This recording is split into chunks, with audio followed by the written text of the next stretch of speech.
2 లక్షల రుణమాఫీ ఎంతమందికి జరిగింది అనేది ఈరోజు రైతులు ప్రశ్నిస్తున్న విషయాలు మనం గుర్తుపెట్టుకోవాలి. రుణమాఫీ మర్చిపోయారు. ఆ రోజు చెప్పారు వాళ్ళు రైతు బంధుకు మేము మా రైతు బంధుని పేరు మార్చి మేము 15,000 ఇస్తా అని చెప్పారు ఏడాదికి. కానీ ఈ యొక్క ప్రభుత్వం వచ్చిన తర్వాత 15,000 కాదు 15 రూపాయలు కూడా ఈరోజు రైతులకు వచ్చే పరిస్థితి లేదు. మరి ఇన్ని ఒక వాగ్దానం చేసినటువంటి ఒక ఈ ప్రభుత్వం విద్యార్థుల జీవితాలతో ఆడుకుంటున్నారు. విద్యార్థులకు ఉద్యోగాలు ఇస్తామని చెప్పారు, ఏ ఉద్యోగాలు ఇవ్వలే. చెప్తా ఉన్నారు మేము 35,000 ఉద్యోగాలు ఇస్తామని చెప్పేసి.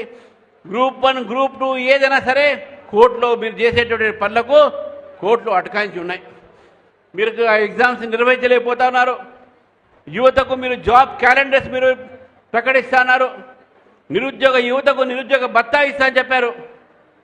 హాస్పిటల్లో ఉన్నటువంటి ఒక ఆరోగ్యశ్రీ బకాయిలు తీర్చలేక ఈరోజు ఆరోగ్యశ్రీ బంద్ అయిపోయింది. విషయాన్ని కూడా ప్రభుత్వం తెలుసుకోవాల్సిన అవసరం ఉన్నది. మరి మిత్రులారా, ఈ యొక్క ప్రభుత్వం ఏం చేసింది ప్రజలకని చెప్పి భారతీయ జనతా పార్టీ ప్రశ్నిస్తూ ఉంది.